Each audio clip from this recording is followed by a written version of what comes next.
Rematch between Tennessee's top two-rated AA prep basketball squads was expected to be much closer, and Sports 3's Glenn Carver has a report on the East Treadwell tussle at White Station. With the surprising way East manhandled Treadwell 2 weeks ago by 30 points, you wouldn't think tonight's rematch could be any worse. Now, in that first meeting, the fans certainly didn't get their money's worth, as Treadwell was totally intimidated by East, but it would be a different story tonight, and Treadwell wasted no time in getting that point across. Treadwell's All-State guard Anthony Hardaway was uncontrollable, launching three-pointers from NBA range and hitting them, which made East sick, and in more ways than one. Mustangs All-State forward Billy Smith was playing with the flu and contributed about as much as he would have staying in bed.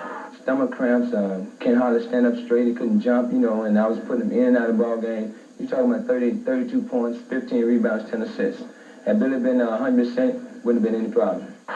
So East turned to its All-State center Anthony Douglas, who tried to do too much, evidenced by this coast-to-coast trip for 2 of his 24 points. But when Hardaway launched this missile at the halftime buzzer to put Treadwell up 47-36, East just couldn't recover. We knew it was over there. We knew they weren't going to come back then after we got the big lead. Wasn't no chance after that. And with Treadwell extending its lead in the second half, the crowd got a little too involved, and when one fan kicked East guard Willie Jeffrey, tempers flared.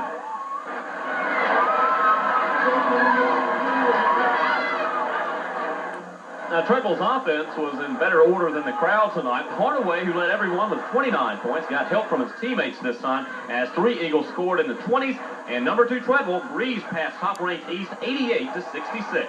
I emphasized all week we must run our offense, and some people came through tonight that I knew would be open because they would be doubling up Hardaway. With East and Treadwell now having split their 2 meetings, their next matchup could be in the state tournament, an appropriate setting to decide bragging rights. Glenn Carver, Sports 3.